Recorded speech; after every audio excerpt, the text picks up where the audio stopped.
Bonjour à toutes et à tous. Aujourd'hui, on va décortiquer un sujet fascinant, l'art du toucher. Et on ne le fait pas n'importe comment. On va s'appuyer sur les conseils très concrets d'un urologue, oui, un urologue, pour transformer la théorie en quelque chose de vraiment pratique et surtout de respectueux. Alors, on y va. La question de départ que pose cet urologue, qui a quand même plus de 15 ans de métier, elle est toute simple. Pourquoi est-ce qu'une réalité médicale aussi courante est si peu, voire pas du tout discutée? C'est fou, non?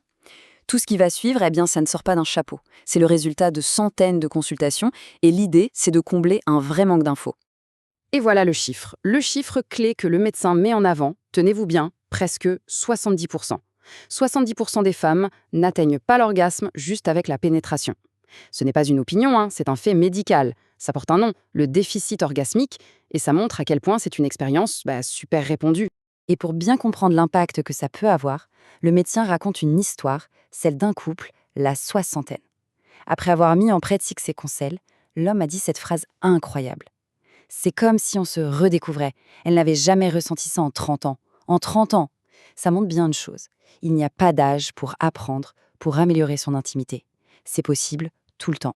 Voilà, la première partie a posé le décor. On a vu cette réalité médicale surprenante. Le chiffre là, 70%, il n'est pas là pour faire peur ou pour choquer. Pas du tout. Il est là pour normaliser une situation et pour qu'on comprenne bien l'importance, mais vraiment l'importance cruciale de la stimulation externe.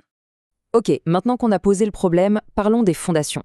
Parce qu'avant même d'aborder la moindre technique, l'urologue est très clair là-dessus. Tout, absolument tout, doit reposer sur un socle de respect, de sécurité et de préparation. Sans ça, toutes les techniques du monde ne serviront à rien. Alors, c'est quoi la différence entre un partenaire, disons, ordinaire et un partenaire exceptionnel? La réponse du médecin est simple, c'est la communication. Un partenaire exceptionnel, il ne suppose rien. Il pose des questions, il écoute, il reste connecté. Et c'est cette approche qui crée le climat de confiance et de respect dont on parlait. C'est la base de tout. Et ça nous amène à 3 points. 3 prérequis que le médecin qualifie de non négociables. Premièrement, le consentement. Il doit être clair et continu. Deuxièmement, l'hygiène des mains. C'est méticuleux, ongles courts, lisses. C'est une question de confort et de sécurité. Et troisièmement, le lubrifiant, à base d'eau, toujours à portée de main. Et attention, le médecin insiste, le lubrifiant, ce n'est pas un signe de manque de désir. C'est juste du bon sens médical pour que tout soit plus agréable. Bon, maintenant qu'on a les fondations, on entre dans le vif du sujet, le cœur de la méthode de l'urologue. C'est une approche très structurée, en 5 étapes. L'idée, c'est de construire le plaisir pas à pas, de manière progressive et surtout à l'écoute. Voilà donc la feuille de route. D'abord l'anticipation, pour faire monter l'excitation dans tout le corps, ensuite le toucher externe, tout en douceur, puis trouver le bon rythme, après l'exploration interne avec beaucoup de soin, et enfin la progression intelligente qui combine le tout. Chaque étape est importante et l'idée ce n'est surtout pas de se presser, c'est de construire une expérience. Parlons du rythme, l'étape 3. Le médecin donne des exemples de schémas très concrets pour aider. Par exemple, le cercle, pour commencer en douceur, ou la verticale, pour couvrir une zone un peu plus large. Le point clé ici, c'est la constance. Des mouvements prévisibles sont souvent beaucoup plus efficaces que des gestes au hasard. Et le meilleur moyen de savoir si c'est bon, c'est de demander. Des questions simples et directes, plus doux ou plus fermes. Ça permet d'ajuster en temps réel. On passe à l'exploration interne. Et là, on parle souvent de la fameuse zone G. Le médecin est très clair. Ce n'est pas un bouton magique sur lequel il suffit d'appuyer. C'est une zone de tissu à environ 3 à 5 cm à l'intérieur sur la paroi avant. Sa particularité, sa texture devient un peu plus granuleuse avec l'excitation. Pour l'approcher, le conseil, c'est un mouvement très doux, comme un viens ici, tout en restant hyper attentif aux réactions. Et il y a cette phrase d'un des patients du médecin qui résume tout. C'est une métaphore géniale. Ce n'est pas la puissance du moteur, c'est la précision du pilote. Ça veut tout dire, non? L'idée, ce n'est pas la force, ce n'est pas la vitesse, c'est la finesse, l'écoute, l'attention aux détails, la capacité à s'adapter. C'est ça la clé. Allez, on aborde maintenant la 4e section, naviguer vers l'orgasme.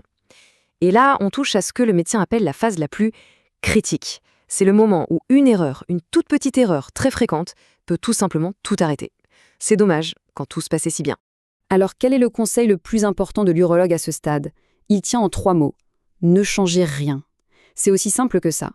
Quand un rythme, une pression, un mouvement fonctionne, on n'y touche plus, on maintient. Le médecin estime que l'erreur la plus commune, c'est de vouloir accélérer, de changer quelque chose à la dernière seconde en pensant bien faire.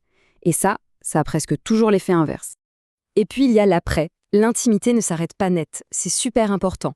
Le médecin parle du soin d'après, qui est en fait un soin de la connexion. Ça veut dire quoi? Ne pas arrêter le contact brusquement, continuer avec des caresses douces sur le dos, dans les cheveux, proposer un verre d'eau, tout simplement. Et plus tard, pas sur le moment, mais plus tard, en parler. Demander qu'est-ce qui t'a plu le plus. Ce retour, c'est de l'or pour la suite. On arrive à la fin, à la 5e et dernière section. C'est un peu le secret ultime, ce que l'urologue considère comme la leçon la plus importante qu'il ait tirée de toutes ces années de pratique. Et spoiler, ce n'est pas une technique. C'est bien plus profond que ça, c'est un changement d'état d'esprit. Pour illustrer ça, il y a une autre histoire, celle d'un patient qui a écrit une lettre au médecin.